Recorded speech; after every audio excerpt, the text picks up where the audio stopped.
Good afternoon. My name is Annette Dixon and I'm the Vice President. Buenas tardes, soy Annette Dixon, soy vicepresidente de Desarrollo Humano aquí en el Banco Mundial. Es un placer estar aquí con todos ustedes y con este grupo de magníficos oradores mientras vamos a debatir la necesidad perentoria de mejorar los resultados del aprendizaje en el mundo del desarrollo.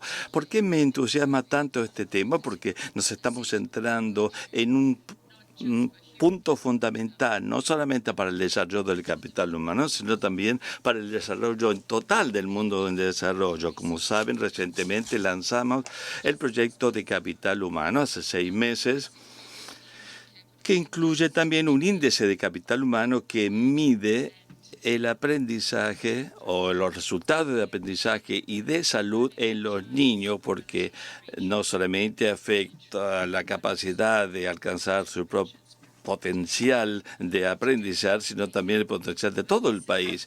Hoy tenemos más de 60 países que han reconocido la necesidad de avanzar más rápidamente en cuanto a los resultados en materia de salud y educación. Tenemos algunos adalides, 2 de ellos estaban aquí, son Penny Mordaunt y Henrietta Ford. Todos nos damos cuenta de que tenemos un reto formidable en el mundo en desarrollo en materia educativa. Todavía tenemos más de 200 millones de niños que están excluidos de la escuela, están excluidos por razones múltiples, incluyendo los programas, las capacidades o falta de capacidades, los conflictos en algunos países y, por último, la pobreza también los deja fuera de la escuela. Pero cuando llegan a la escuela sabemos que el 60% de los niños en la escuela primaria de los países en desarrollo no logran una eficiencia mínima en lectura, escritura y matemáticas básicas. También sabemos hoy que las aptitudes, competencias y aptitudes que necesitarán los niños para tener éxito en el mundo del futuro del trabajo está cambiando rápidamente. El mundo está cambiando rápidamente. Por ejemplo, la lectura es una capacidad, una aptitud que es un derecho humano básico, pero todos los niños no los logran. Tenemos que llegar a que haya alfabetización para todos los niños del mundo. Algunos ejemplos: en México, casi 10% de los niños de 10 años no pueden leer a un nivel básico. En Indonesia ese número es de 50%, y en un país como Níger, uno de los países más pobres del mundo, es 90% del porcentaje de niños de 10 años que no tienen capacidad de lectura básica. Hay ciertos retos cruciales en los países a todo nivel de desarrollo, y es una de las cosas que hemos aprendido del índice de capital humano cuando se trata de los resultados del aprendizaje. Vemos que en la mayoría de los países de ingreso medio, bajo y bajo hay una brecha significativa entre los niños de escolaridad, entre los años de escolaridad, de los niños y la eficiencia que logran sus aptitudes.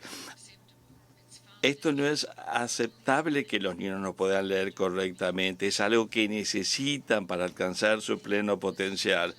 Y esto no se trata de un tema del Ministerio de Educación en los países del mundo, sino de las autoridades que fijan las políticas a todos los niveles de gobierno, en todos los sectores y para toda la sociedad. Ayer tuvimos un evento sobre el mejoramiento del capital humano en África y teníamos a Ruth Kagia, una colega mía, que se le preguntó por qué se llevó tanto tiempo en África. Ahora tenemos claras pruebas de que asistir a la escuela no es lo mismo que aprender, y existe una necesidad perentoria de analizar qué podemos hacer para asegurar que cumplamos la promesa de educación y sobre todo de asuntos cruciales del aprendizaje. Vamos a darle la palabra a Melinda Green, que va a ser nuestra moderadora esta tarde en esta reunión de panelistas, expertos, líderes y pensadores. Adelante, Melinda.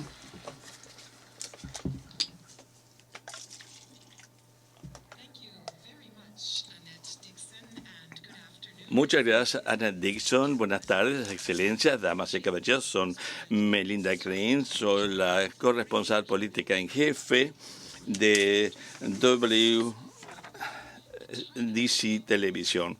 El título de este evento tan enigmático es Asuntos del aprendizaje. ¿Por qué necesitamos una regulación del aprendizaje? Annette Dixon nos ha dado una introducción muy interesante. Los sistemas educativos generalmente se centran en asistir a la escuela y no en los resultados de calidad. Entonces vamos a ver de qué forma podemos centrar nuestra atención en tener los recursos para poder cumplir esa promesa de aprendizaje, no solo porque la educación es una meta por sí misma, su propio derecho, sino también porque es un motor fundamental del desarrollo sostenible e inclusive.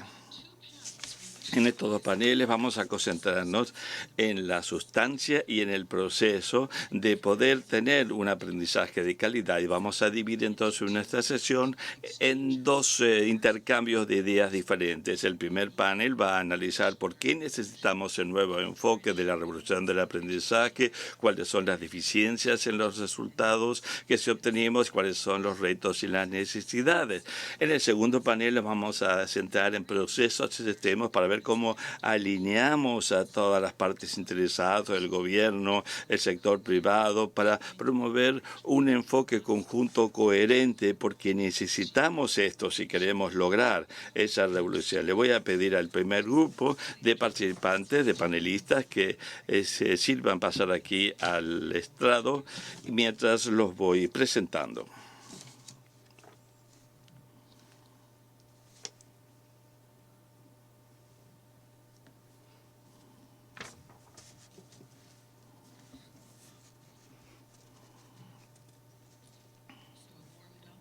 Bien, una cálida bienvenida. Antes de presentarlos a ustedes, quisiera decirle a nuestro público que se escucha en live que tenemos un webcast y también un live chat en live.worldbank.org The Learning Revolution. También quiero decir que ustedes, los que están aquí en el auditorio y en línea, si escuchan algo que les parece interesante, compártanlo con el mundo. Tenemos un hashtag de Curious Learning Revolution. Es un placer presentar a los panelistas. Voy a ser breve y les voy a pedir que consulten el programa o el sitio web si quieren más información sobre la formación y actividad profesional de nuestros panelistas. En orden alfabético comienzo con Henrietta Ford, que es directora ejecutiva de UNICEF. Fue administradora de US Agency for International Development y también tiene posiciones importantes en el sector privado. Es un placer tenerla hoy con ustedes.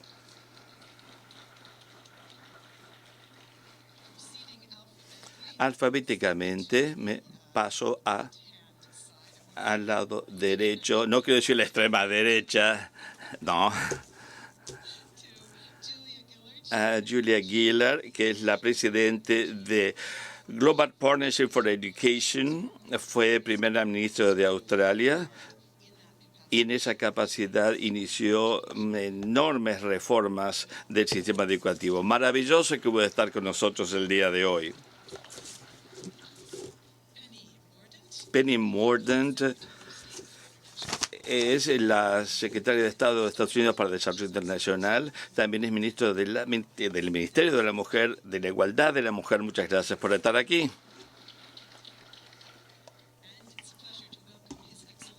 Y su experiencia Jacob Yusuf Safa, ministro de Hacienda de Sierra Leona, y también de la Oficina de Planificación de Desarrollo Económico, y tiene gran experiencia en la formación, facilitación y movilización de las comunidades. Su Excelencia, es un placer que esté con nosotros el día de hoy.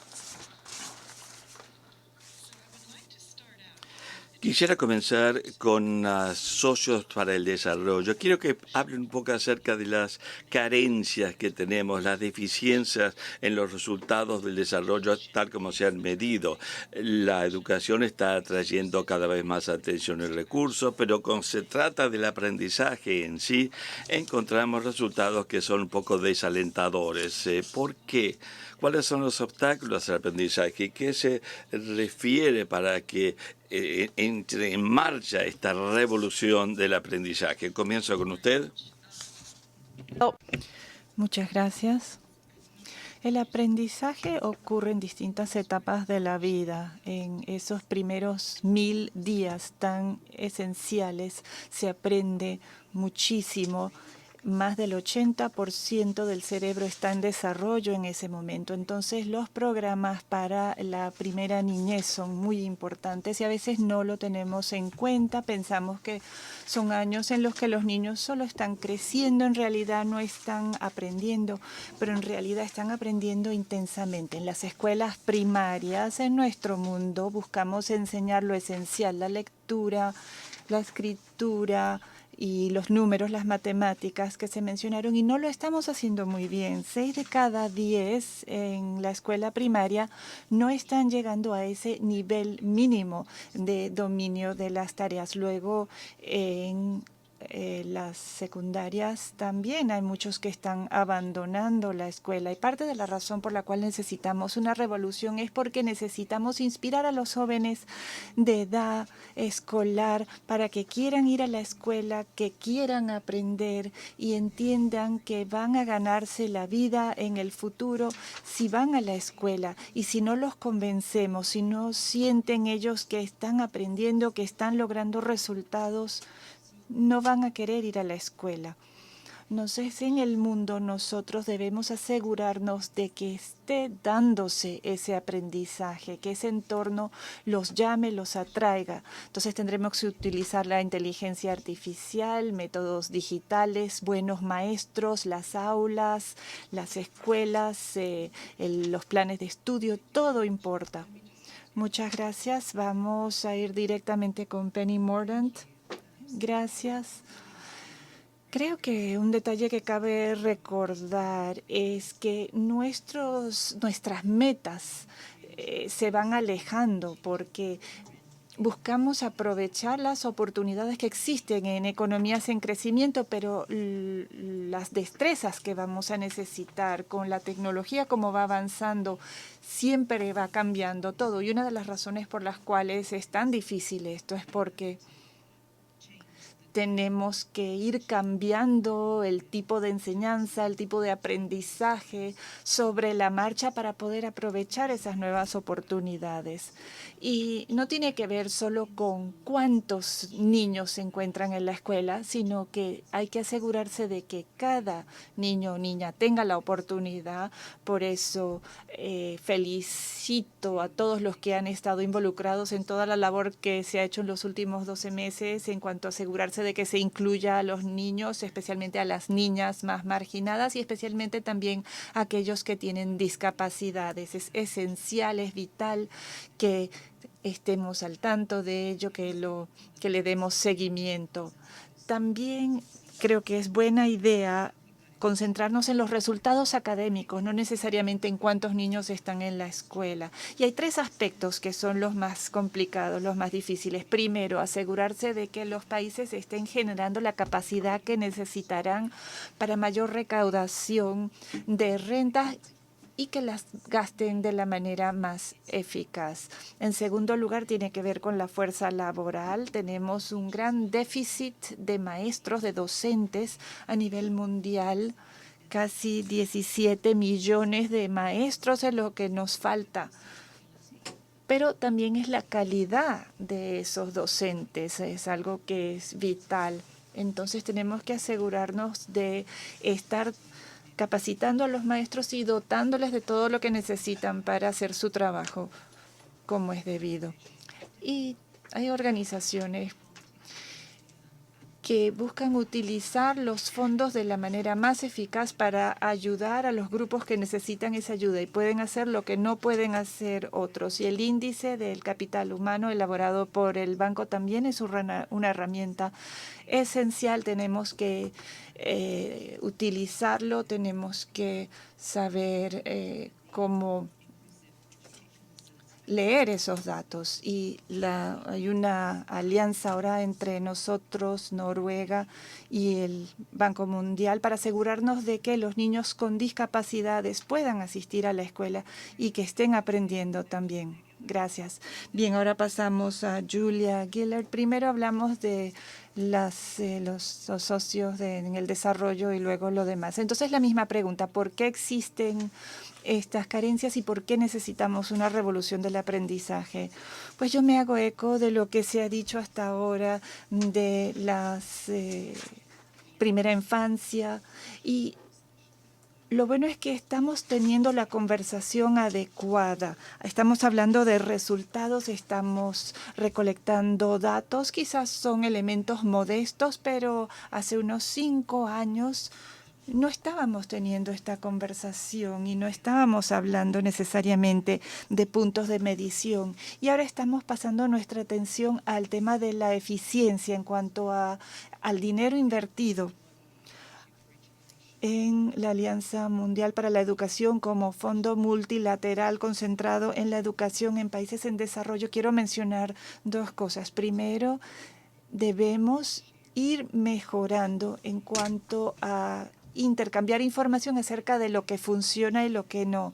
Tratamos de aportar a ello mediante un intercambio de innovaciones. Hay varios socios que están trabajando en ello, pero realmente estaríamos haciendo caso omiso de experiencias de las cuales podemos aprender. Hay regiones, provincias, países que lo están haciendo bien y esa experiencia debe compartirse. En segundo lugar, quería decir que existe un reto en la fuerza laboral.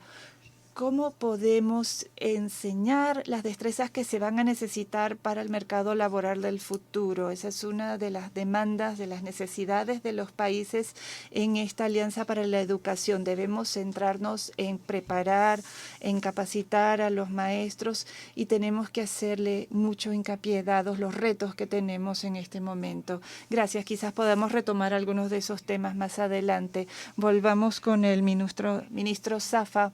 Sé que el sistema educativo de Sierra Leona quedó devastado por la guerra civil y que realmente el país ha necesitado de mucho tiempo para que se recuperara el sistema educativo. ¿Nos puede contar qué están haciendo, qué dificultades se enfrentan y cómo están abordando algunos de los otros problemas que han mencionado los demás panelistas?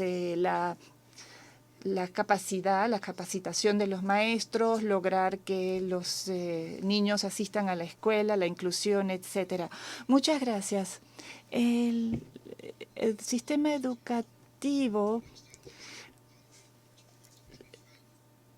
sufrió mucho. Solo 2 de cada 5 niños ha asistido a la escuela. Tenemos un 40% de alfabetismo en el país y el gobierno tuvo que hacer hincapié en una educación gratuita de calidad. Esto empezamos el año pasado.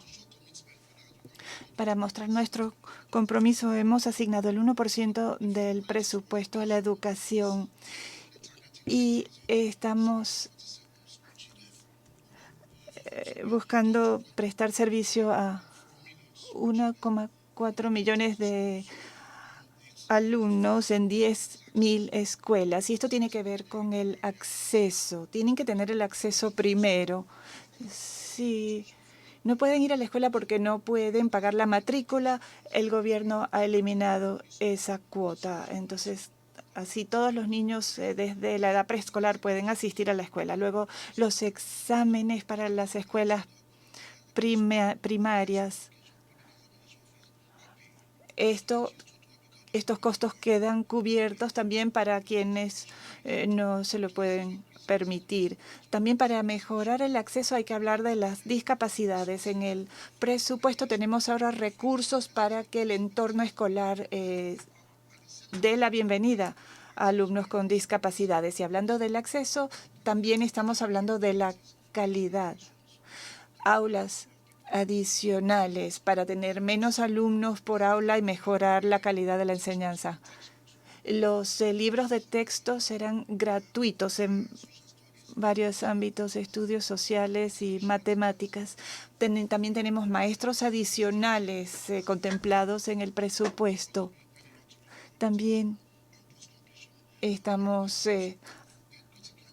haciendo hincapié en la formación de docentes. Ahora, en otros temas, si aumentamos la oferta de servicios educativos, aumentará también la demanda. Entonces, con estos programas la matriculación subió y esto significó una demanda de aulas adicionales, más demanda de libros de textos y otros servicios. También el número de docentes.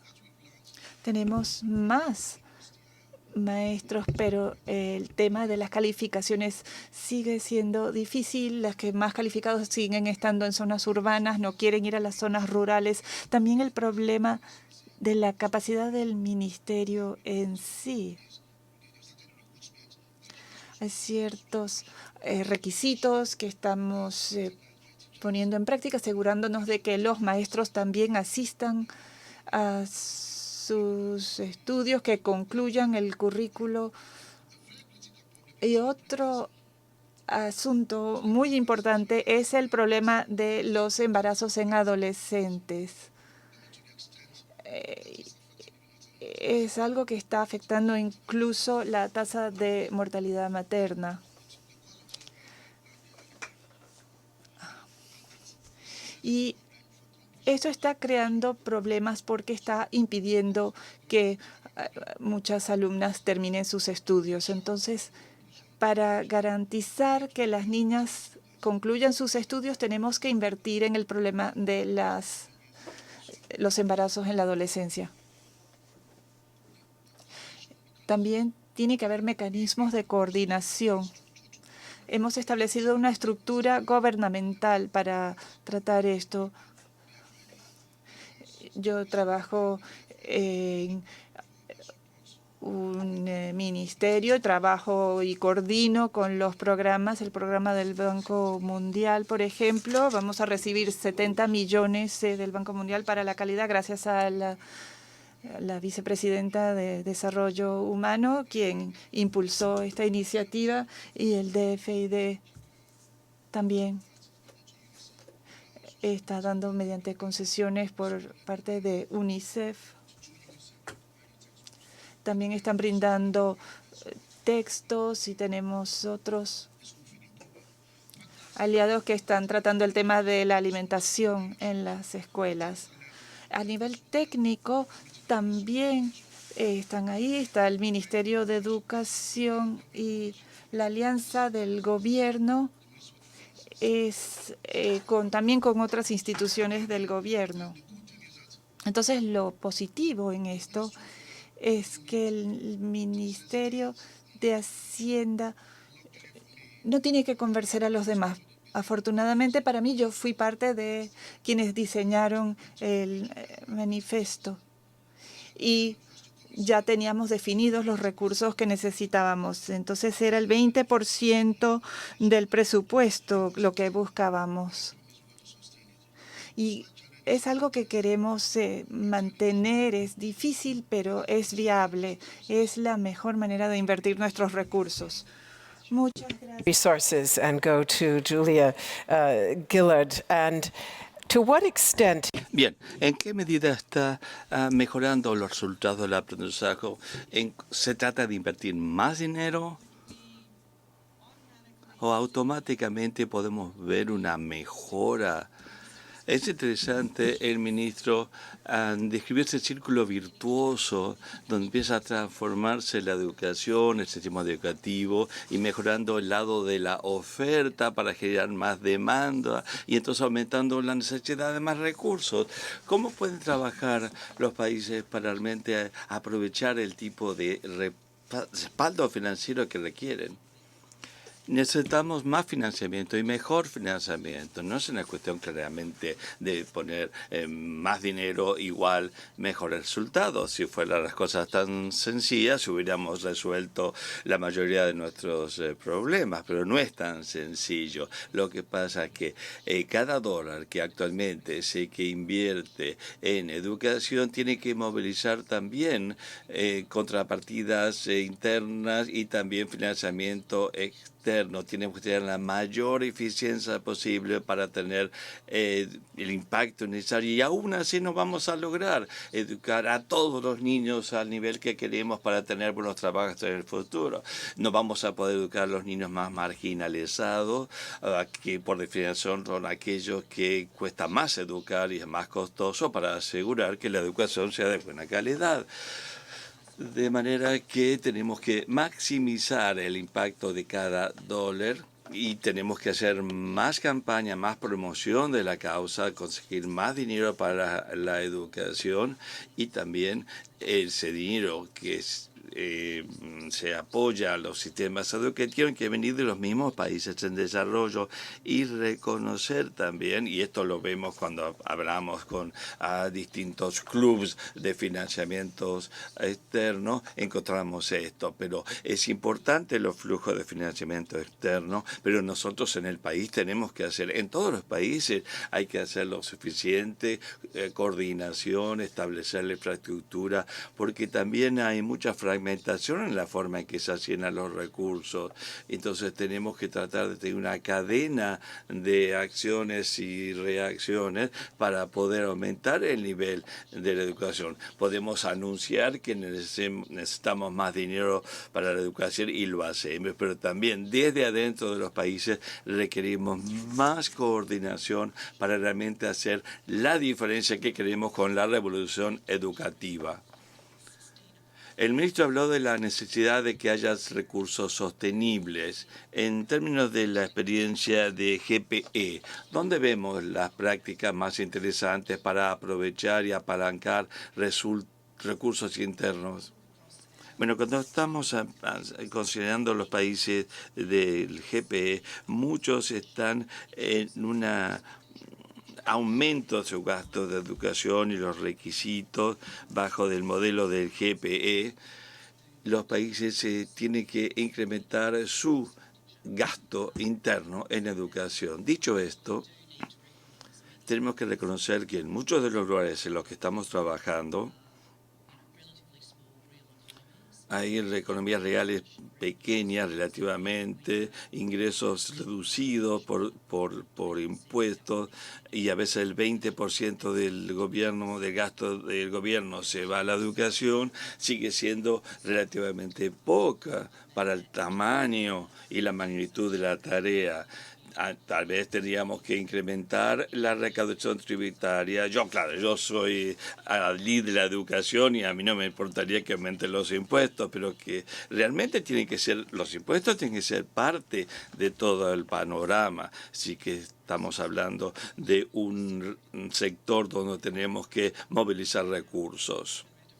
Gracias. Le voy a pedir a Henrietta Ford de UNICEF. ¿Quiere decir algo acerca del financiamiento? Usted tiene mucha experiencia en el apalancamiento de inversiones, pero también quisiéramos que hablemos acerca de los adolescentes, porque UNICEF se centra mucho en los adolescentes. ¿Cómo hacemos para atender las barreras al aprendizaje para este grupo de la población que tiene necesidades muy específicas? En la práctica, ¿qué funciona?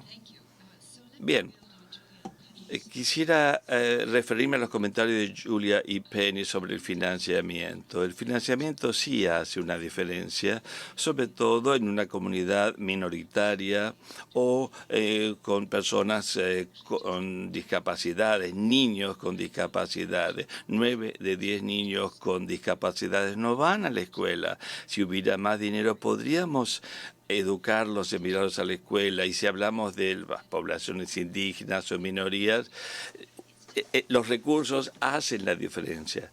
A veces es difícil para el gobierno y lo han explicado claramente. El ministro dijo que es difícil llegar a todos y cada uno del país y son aquellos que más requieren financiamiento. Ahora, el Banco Mundial nos ha ofrecido la posibilidad de movilizar financiamiento externo, público y privado. Esto es un gran cambio y todos los países deben aprovechar, todas las entidades deben tratar de movilizar más recursos en favor de la educación. En cuanto a los jóvenes, los adolescentes están en una época crucial de su vida. y a veces no sienten que están hablando con nosotros o que los estamos escuchando, pero lo que nos dicen es que hay mucha violencia en sus vidas, violencia doméstica en la escuela, yendo a la escuela, volviendo de la escuela, en la comunidad y en línea. Y quieren ayudar con esto, es decir, ayuda desde salud mental o qué van a hacer con su vida.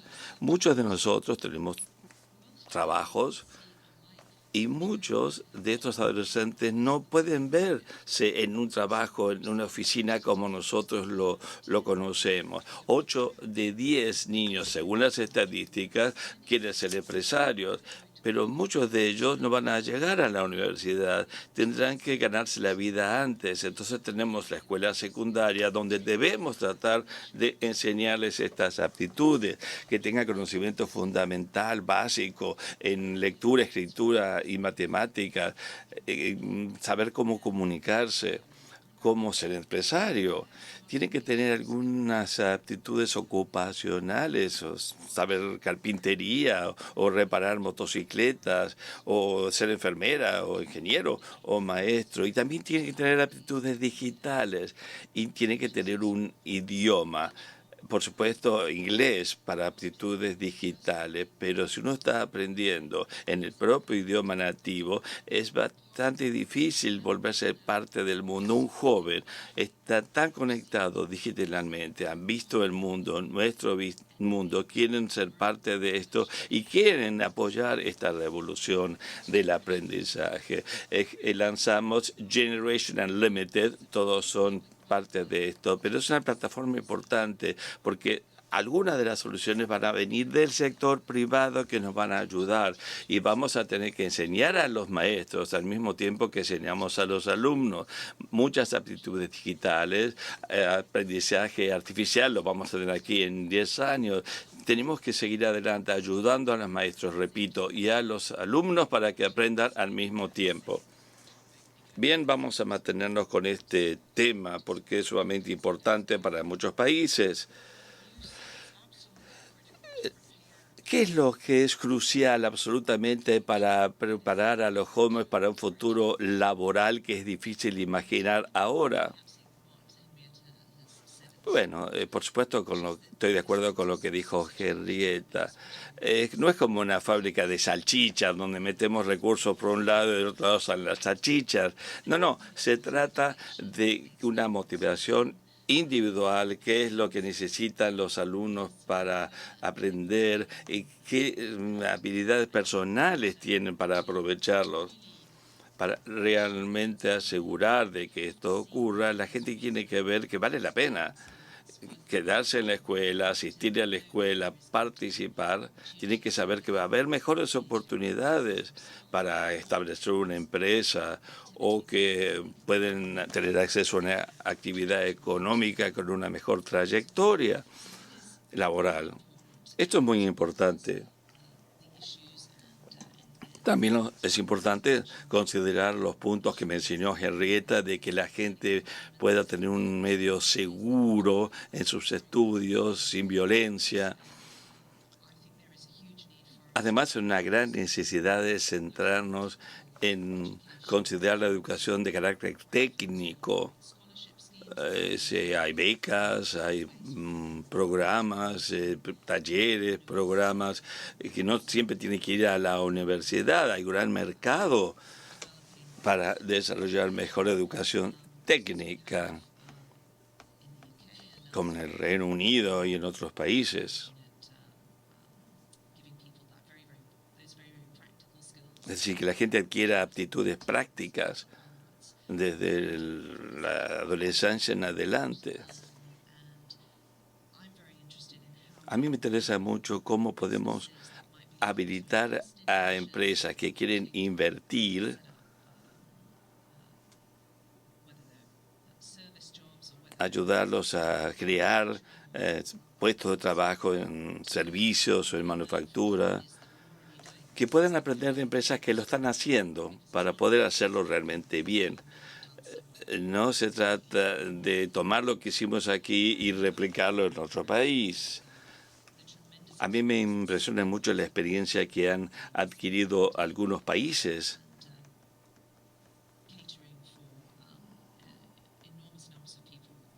ayudando a que gran cantidad de personas aprendan aptitudes técnicas, siempre teniendo en cuenta qué los motiva para seguir adelante en una ocupación o una carrera en un sector determinado. Es importante conectar a los empresarios en todo el mundo que comparan y que intercambian sus experiencias, sobre todo entre las naciones desarrolladas y en desarrollo.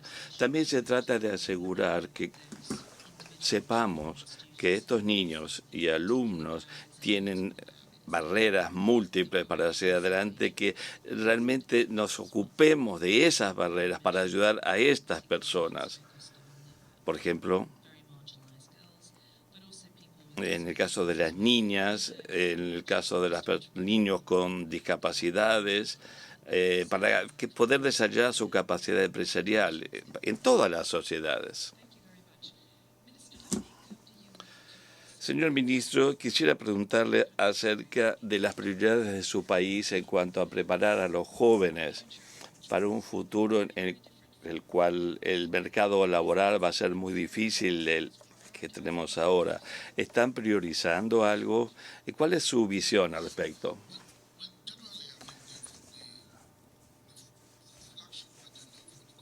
Bueno, el programa de gobierno tiene en cuenta la educación, está en la parte superior de las prioridades. Y también hacemos mucho hincapié en la calidad de la educación y el desarrollo de aptitudes vocacionales técnicas. Ahora, tenemos un ministro de Educación que tiene que cubrir distintos campos en el tipo de educación básica y educación técnica y educación vocacional. Nos dimos cuenta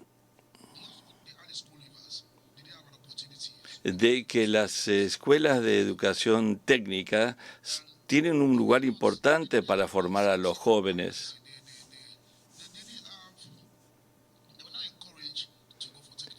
Pero no hay, por algunas razones no se alienta a los alumnos a asistir a escuelas de enseñanza técnica, porque el proceso de admisión no es claro, las normas no son claras. Entonces, muchos optan por una educación general como un bachillerato y no se dedican, no se orientan hacia la educación técnica, que también es importante. Nosotros queremos que haya más apoyo al desarrollo de sistemas de educación, de enseñanza técnica, con programas de estudio, con todo lo que pueda formar personas para incluso ser parte de una empresa, pero tener su propia actividad en algún tipo de oficio u ocupación.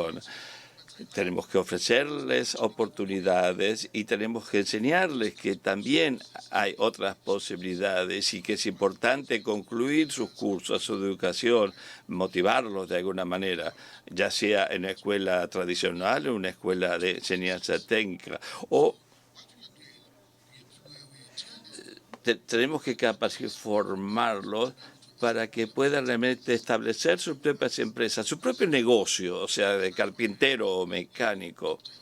Y necesitamos para eso, por supuesto, inversión de capital, tenemos que tener infraestructura, tenemos que tener recursos materiales para poder dar esa formación que necesitamos. No sé cómo se va a hacer porque hay distintas teorías sobre estas. Sobre unas, por ejemplo, es que se aplican en Gran Bretaña, a lo mejor no se puede aplicar en Sierra Leona porque es muy diferente los británicos y los sierraleoneses. Ahora, no sé, algunos quieren ser doctores y se olvidan de que hay otras ocupaciones importantes, que hay oportunidades en la vida. Pueden compararse con lo que tenemos en los países vecinos. A lo mejor podemos importar pericia y conocimientos técnicos para aprovechar en nuestro país. O ver, por ejemplo, qué hacen en otros países para formar a los jóvenes, creando capacidad que satisfaga distintas demandas de distintos sectores. Entonces, se ha trabajado mucho, sí se ha trabajado en el país, pero bueno, por supuesto tenemos que seguir avanzando y tenemos que reubicar el foco en este tipo de educación.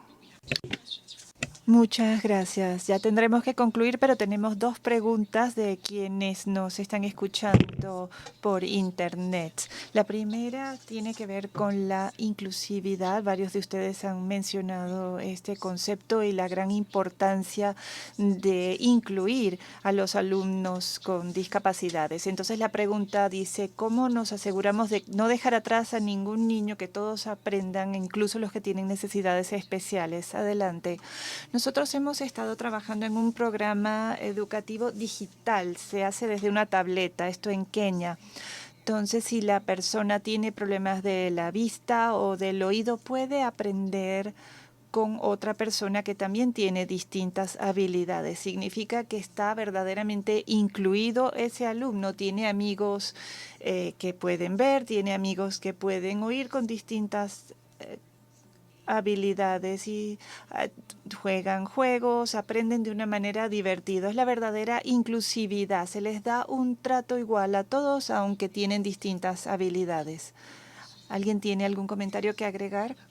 Sí, cada niño tiene el derecho a la educación, pero debemos empezar por el marco de políticas. Las políticas actuales deben tener disposiciones especiales para personas con discapacidades. Por ejemplo, debemos mejorar el acceso de personas con discapacidades a las aulas, porque la mayoría de las escuelas no les ofrecen acceso físico.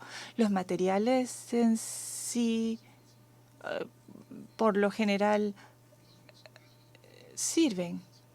O si alguien tiene problemas de la vista, por supuesto, algo habría que hacer también para que puedan leer los textos. Y en nuestro país la variedad de discapacidades también lo hace muy difícil. Y muchas veces tienen que ir a las ciudades porque no pueden sobrevivir en las zonas rurales. Ahí pueden tener una mejor vida. Así es que es bastante difícil, pero es necesario y es parte de nuestra agenda también. Gracias. Julie, si tiene un comentario sobre esto también, por supuesto, pero tengo otra pregunta muy breve del público y tiene que ver con lo que mencionó en cuanto a los fondos que se dedican y que no solo eso. Esta persona dice, ¿qué se puede hacer para reducir los costos y a la misma vez mejorar la calidad? O sea, esa eficiencia a la que se refería usted.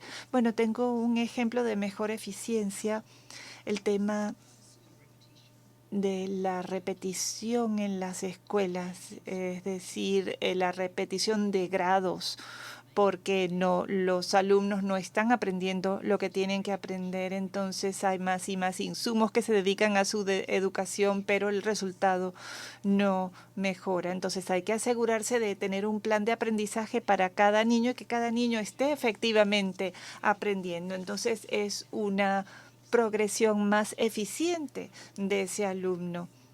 Y quería decir muy brevemente en cuanto a las discapacidades, en parte de esa labor se realizó en Camboya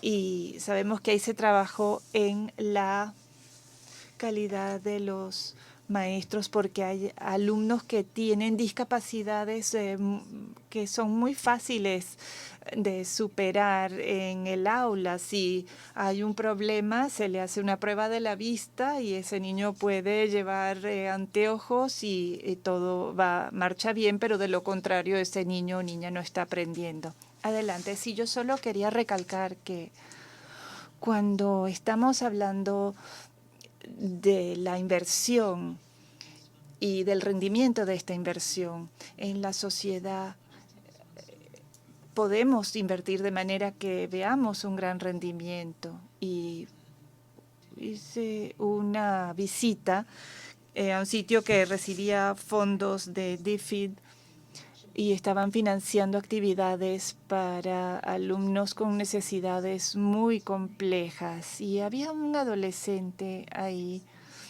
quien en 6 meses, desde que había comenzado el programa, por primera vez ese alumno había sido capaz de indicar a alguien que tenía que usar el baño. Y eso marcó una gran diferencia en la capacidad de esa persona de asistir a clases, cambió la vida de su familia, también fue un cambio enorme. Y creo que eso es un factor muy importante cuando estamos hablando de la inversión y el del rendimiento de una inversión. Debemos recordar que este es esta es la mejor inversión que puede hacer cualquier país. Muy conmovedor el ejemplo, gracias. ¿Tiene algo más, Henrietta? Sí, en cuanto a el desarrollo de los niños en la primera infancia, esto debe ser parte de los programas de todos los países y no es costoso. La mayoría de los países ya tienen la educación primaria, pero si agregan entre 20 y 50 centavos por niño, pueden agregar la educación preescolar y es una gran inversión. Muchas gracias a todos por este interesante intercambio. Un aplauso para ellos. Y quiero pedirles que tomen asiento porque tenemos en estos momentos una actividad especial. Excelencias, damas y caballeros, si realmente queremos dar inicio a una revolución del aprendizaje, debemos hablar no solo acerca de los jóvenes, sino debemos hablar además con los jóvenes para escuchar sus perspectivas en cuanto a cómo podemos aprender mejor y lograr un mejor futuro. Y el Financial Times y el Banco Mundial realizaron un concurso para estudiantes de bachillerato, un concurso de escritura. Vamos a escuchar, vamos a ver el video. Pedimos a los jóvenes en todo el mundo cómo rediseñarían la educación de manera que podamos vivir mejor en el futuro. Durante siglos nuestros métodos de enseñanza han permanecido iguales, básicamente. La educación tiene que ver con ampliar la mente, a instar a la creatividad, resolver problemas y trabajar como individuos, miembros de equipos y líderes, con la capacidad de entender las noticias y la economía, con la mente abierta, responsable desde el punto de vista ecológico. Una nueva generación así puede cambiar al mundo. En el futuro necesitamos que los jóvenes puedan pensar de manera crítica. ¿Cómo se supone que una persona sepa aprender de la manera que aprenden los demás? Debemos ajustar los estilos de aprendizaje a cada persona. En vez de ser adversarios, yo creo que la tradición y la innovación deben ser aliados en la educación. Imaginen rebotar entre el mundo real y el mundo virtual, llenos con una gran sed de aprendizaje. Esto nos puede ayudar a avanzar cada uno individualmente. Nuestro objetivo debe ser formar a personas creativas que saben reflexionar y saben adaptarse.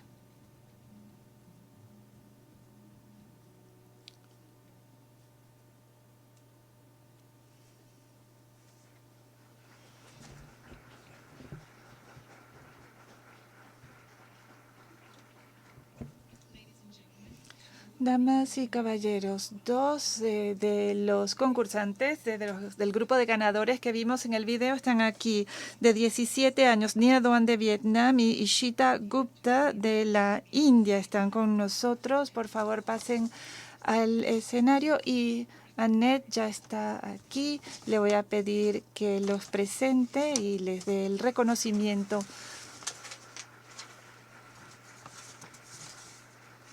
Adelante.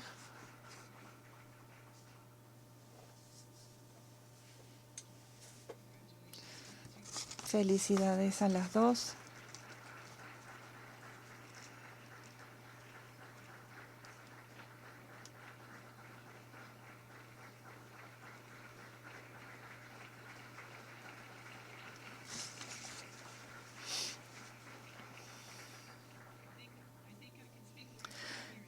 Creo que me hago eco de lo que estamos pensando todos al desearles mucha suerte y un maravilloso futuro. Muchas gracias y tomen asiento, por favor, vuelvan a sus asientos. Annette se queda con nosotros. Ahora pasamos directamente a la al próximo diálogo de panel. Vamos a hablarles de nuestros participantes. Mary Kamel Kawar, ministra de Planificación y Cooperación Internacional de Jordania, tiene más de 25 años de experiencia en desarrollo a nivel mundial y regional y de su país. Bienvenida. Y es un placer darle la bienvenida a Alan Blue, cofundador de la red profesional LinkedIn y también vicepresidente de gestión de productos. Es diseñador de fondos para teatros y también ha diseñado nuevos productos para PayPal. Bienvenido.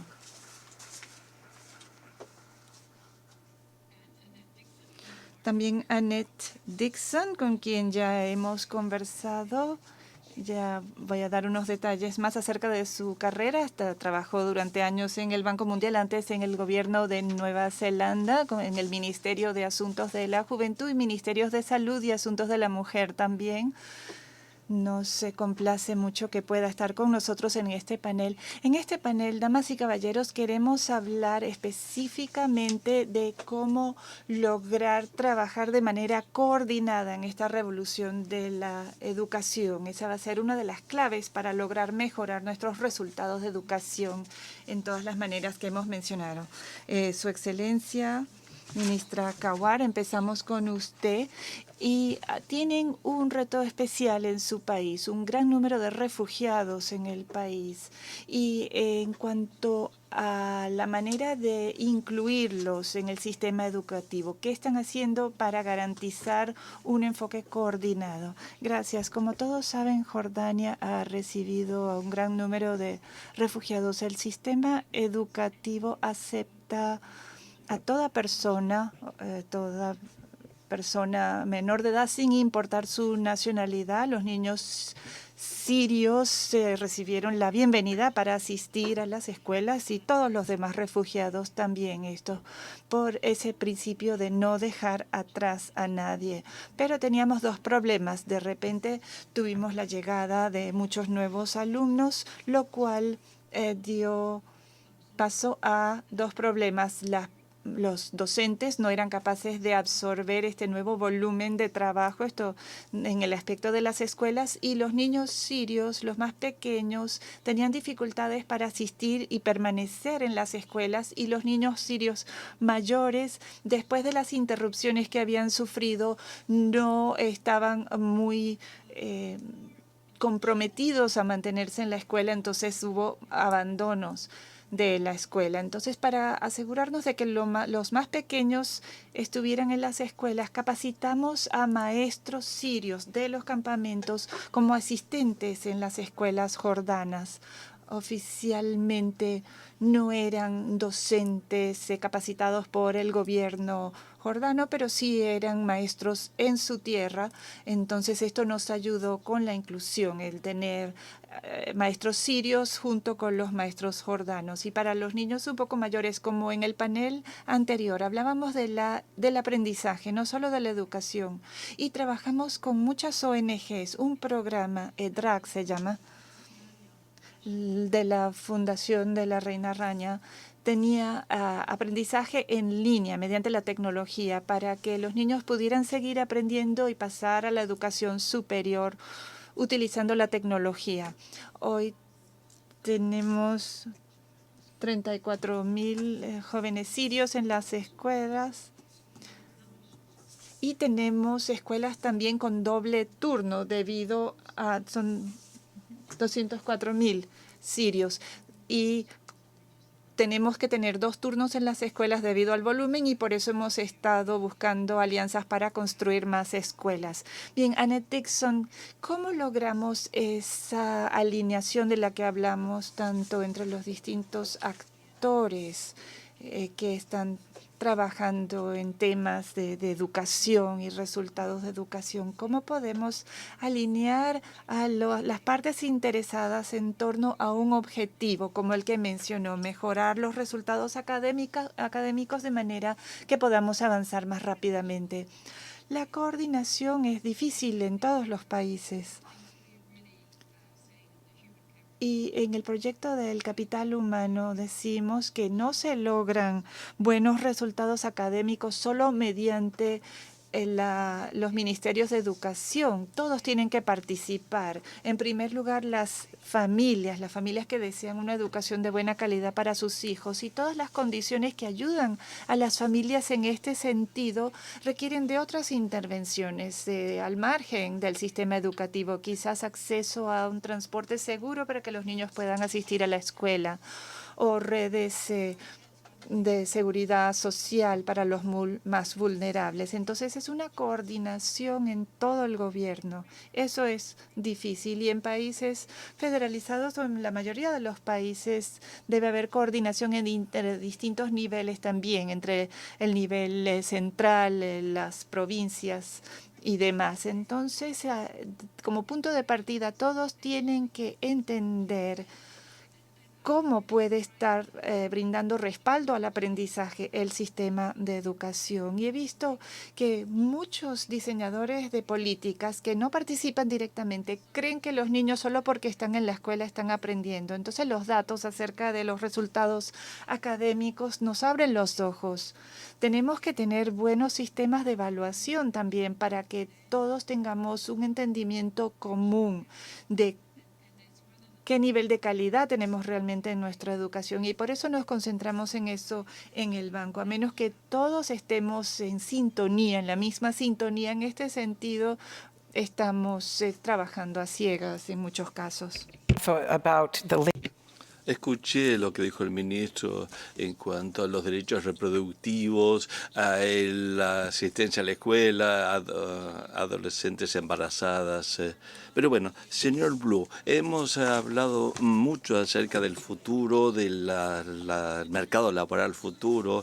En una entrevista reciente usted reconoció que era difícil predecir el mundo futuro. ¿Cómo se pueden preparar a los jóvenes para el trabajo de mañana si no sabemos qué tipo de trabajo van a hacer?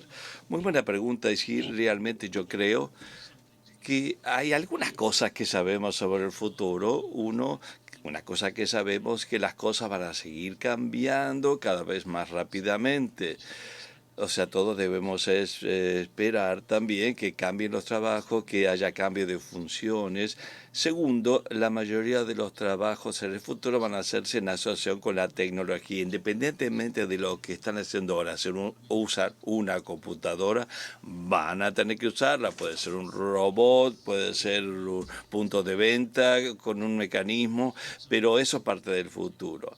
Ahora, podemos tomar algunos mensajes de esto. El primero es que necesitamos poder capacitar, formar a las personas para que sean flexibles en cuanto a las cosas que van a hacer en el futuro.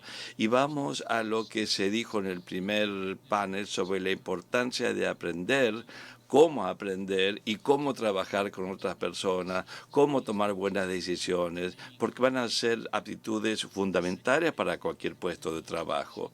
Además, la educación técnica tiene que ser importancia, porque si todos los trabajos van a tener cierta tecnología, todo el mundo tiene que aprender a usar la tecnología. Aparte de saber muchas matemáticas, tenemos que saber cómo usar las computadoras, cómo se utilizan los datos en la labor que hacemos, porque si no, no vamos a estar preparados, ni siquiera para hacer uniformes en lo que hagamos.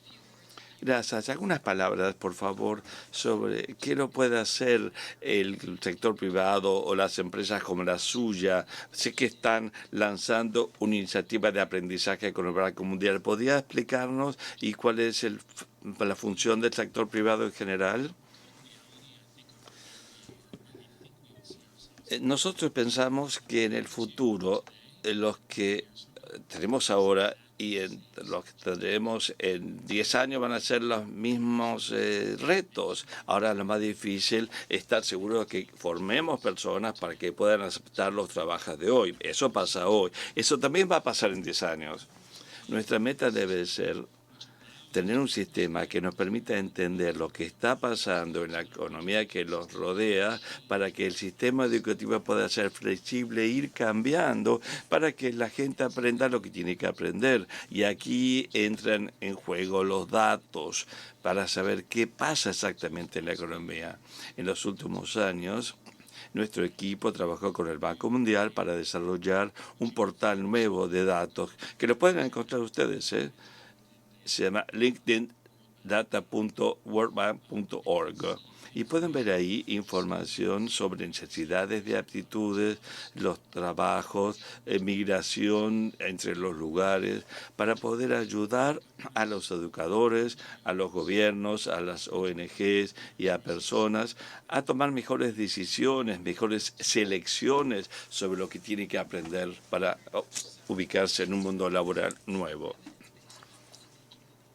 Claro, dos aspectos básicos, las buenas políticas y la importancia de los datos. Ahora quiero que hable un poco acerca de su labor en asociación con el sector privado. ¿En qué medida el sector privado es un asociado importante para ustedes para tratar de atacar algunos de los retos que enfrentan? Nos encontramos en este momento en un punto en que tenemos que pensar en alianza, en asociaciones. El gobierno solo no puede hacer todo ya. Le voy a dar unos ejemplos de algunos desafíos que tenemos que vencer. Uno, en los próximos 10 años tenemos que crear 600 escuelas nuevas porque hay un crecimiento demográfico. Muchos somos una porción joven, el 80% tiene menos de 30 años. Además, porque muchas escuelas son alquiladas y no cumplen con las normas.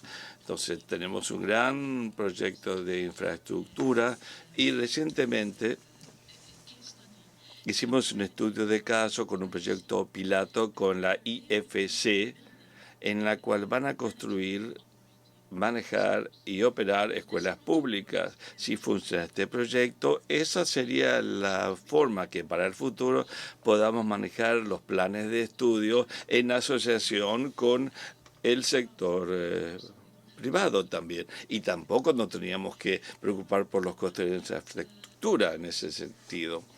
Otro reto es que en Jordania solo el 14% de las niñas menores de 4 años tienen educación, tienen acceso a la educación. Imagínense la pérdida de oportunidades que tenemos en la primera infancia. Como gobiernos queremos promover educación preescolar a nivel privado y público. Hoy no tenemos los medios, por eso nos estamos asociando con el Banco Mundial, pensando en distintas opciones para desarrollar un programa para formación en la primera infancia con el sector privado. Por ejemplo, a las familias de menores ingresos les podemos dar vouchers, cupones o regular el sector de tal manera que podamos establecer un gran número de escuelas o programas de desarrollo de la primera infancia de alta calidad que no sean directamente administrados por el gobierno. Lo último tiene que ver con lo que acaba de decir mi colega, cómo podemos mejorar la transición de la escuela al trabajo.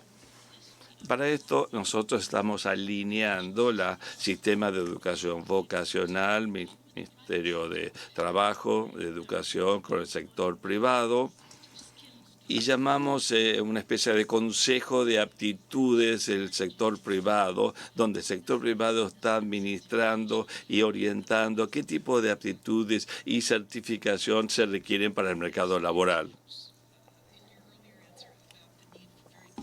Ya habló usted sobre la necesidad de tener metas claras. ¿Qué otro piensa que es fundamental para el gobierno para realmente mejorar este tipo de transformación? Y, claro, por supuesto, en forma eficaz y costeable. Hay 4 cosas que pueden hacer las autoridades y que deben tener claro. Primero es preparar, tener estudiantes, alumnos preparados Los niños tienen que tener buena nutrición, un medio seguro, sin sin violencia, perdón, y estimulación desde la primera etapa de su vida. Además, lo importante también son los docentes, siguen siendo el núcleo de cualquier buen sistema de educación. Y yo pienso que la función de los docentes va a ser más fundamental porque los docentes cada vez más tienen que enseñar las cosas que las máquinas no pueden enseñar. Y esto es muy importante. Y no hay nada fácil en cuanto a enseñar las aptitudes blandas. Y sabemos que hay ciertas aptitudes sociales y emocionales que van a ser también más cruciales para los trabajadores del futuro. Por ejemplo, competencias como tenacidad, persistencia, trabajo de equipo, capacidad de resolver problemas, pensamiento crítico. Estas son las que yo llamo aptitudes blandas, por llamarlas de una manera, que son las que debemos enseñar y los maestros tienen que hacerlo. Además de, por supuesto, lectura, escritura y matemática. Tercero, hay una función que tiene la tecnología en el aprendizaje, desde los recursos, los planes de estudio, y hay mucho que se puede hacer en este espacio para los países en desarrollo. Es importante centrarnos en aquellas cosas que van a apoyar a los maestros para ejercer su función. Muchos países tienen docentes que ellos mismos vienen de sistemas educativos que son bastante deficientes. Las tecnologías a las que me refiero han sido probados, han aumentado de escala y se utilizan incluso en situaciones donde hay poca capacidad en diferentes contextos. Y en último lugar, tenemos una importante función de liderazgo a nivel de la escuela y a nivel de todo el sistema educativo. Ayer yo iba manejando para ir a trabajar y escuché una radio de Nueva Zelanda para enterarme de las noticias porque acabo de ir a trabajar allá. Había un investigador que hablaba de un estudio a largo plazo que se llevó a cabo en Nueva Zelanda con un seguimiento de 5 años de varias escuelas. Hicieron un estudio en profundidad en 20 escuelas que habían tenido mayores mejoras en los resultados de la educación. Y tenía 3 cosas en común. Primero, los niños estaban en un medio de aprendizaje seguro, no violento e inclusive. De esta forma pueden desempeñarse mejor. Segundo, había una fuerte relación entre los alumnos, los docentes, los padres, la comunidad, la sociedad y el sector privado. Excelentes relaciones entre la escuela y el resto del mundo. Y por último, realmente había muy buen liderazgo. Y esto lo sabemos, ¿no? Viaja por el mundo y vemos que hay variaciones en la calidad de las escuelas. Podemos incluso entrar a una escuela y sentir la diferencia. Y a veces tiene que ver justamente con la calidad. Muchas gracias. 2 preguntas, por favor. Alan Blue. 1, por ejemplo, de esas aptitudes que mencionó Annette, esa es la lista así fácil de armar, es decir, los trabajos que tienen que hacer los maestros son trabajos que no pueden enseñar las máquinas, como pensamiento crítico y estas aptitudes blandas que ya mencionó Suárez. Ahora, ¿está de acuerdo que esa es la lista en la que tenemos que concentrarnos para preparar a los jóvenes para el futuro? Y en segundo lugar, estamos hablando que el futuro está ligado a la educación tecnológica, que parece crucial. ¿Le parece que es una innovación promisoria en cuanto a la educación tecnológica? Bueno, por supuesto, eso de las aptitudes blandas, le llamamos así, pero no queremos disminuirlas en su importancia, pero bueno, así se le llama, soft skills. Ahora veamos todas las diferencias que tenemos en cuanto a aptitudes. En general, la mayor son en este tipo de aptitudes de comunicación verbal y son esenciales para que la gente tenga éxito en sus trabajos. Ahora tenemos que encontrar una forma de concentrarnos. Ahora, la gente desarrolla sus aptitudes desde el principio de su vida y eso es uno de los problemas. Cuando estamos trabajando de la escuela secundaria o de la universidad, podemos estar muy influenciados por grupos de empleadores que dicen, es lo que necesitamos, estos son los requisitos técnicos, pero tiene menos interés y menos capacidad en afectar o modificar las opciones de los chicos de jardín de infantes o de la escuela primaria. O sea, aquí sí tenemos un problema para cerrar esa brecha. La tecnología educativa puede ayudar también. Pienso que si no estamos haciendo nuestro trabajo en las computadoras, vamos a tener que usar la computadora en el futuro. También las maestras, también los docentes. Vamos a descubrir formas en que los docentes y la tecnología van a trabajar juntos para producir no solo resultados mejores, sino a mayor escala. Por ejemplo, en la labor que hizo LinkedIn en India, hay una organización que se llama ILNFX, que hacen infraestructura a gran escala y otros proyectos de importancia en la India para poder estar seguros de que cuenten con gente que van a trabajar en los hoteles y hospitales, que van a construir, empiezan a formar, a capacitar gente para esos proyectos en cuanto a las labores que van a requerir. Esa asociación toma la capacitación realizada por ILNCFES y hacerlo parte del producto de aprendizaje general. Tenemos una comisión de capacitación en el aula y acceso constante a una capacitación práctica y en línea que puede usarse esas aptitudes en el trabajo y en otras formas. Esa es la combinación de tecnología y enseñanza.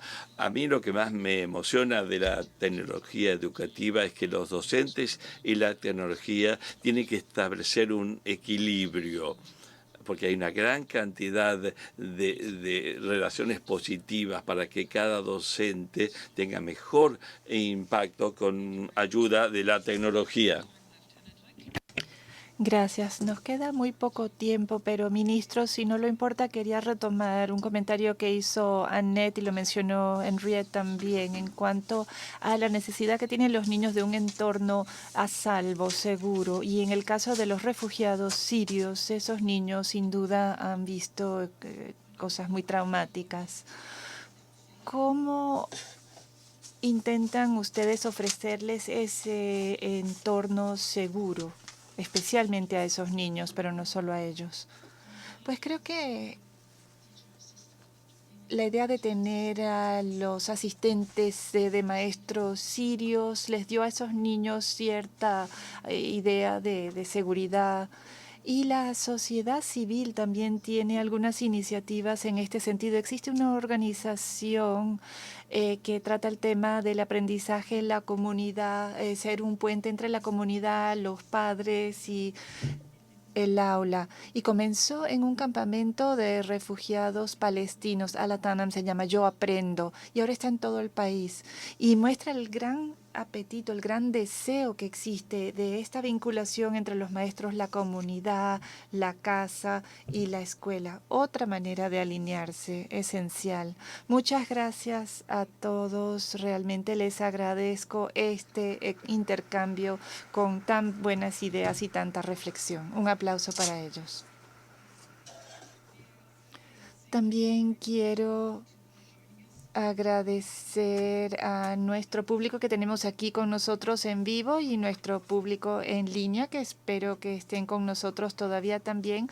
Muchas gracias al banco también por hacer posible este diálogo y por colocarnos sobre esa ruta hacia una evolución de la educación. Y gracias a todos los que han contribuido a este debate tan interesante. Muchas gracias a nuestros anfitriones.